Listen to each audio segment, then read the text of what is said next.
Hep aradım, bulamadım gönlüme denk birini. Hangi yolda beklersin beni, hayalimdeki sevgili? Neredesin, neredesin, hayalimdeki sevgili?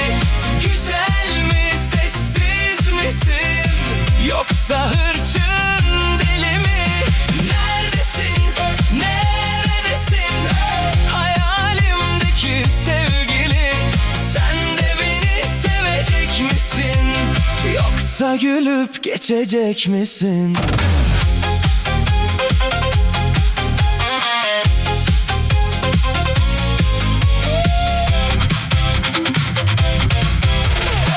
Ömrüm zamansız soluyor, gençliğim elden gidiyor. Ne zaman çıkarsın karşıma, hayalimdeki sevgili? Neredesin, neredesin, hayalimdeki sevgili?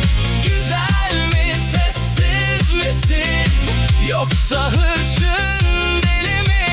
Neredesin, neredesin, hayalimdeki sevgili?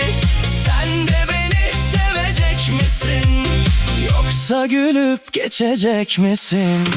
Neredesin, neredesin, hayalimdeki sevgili?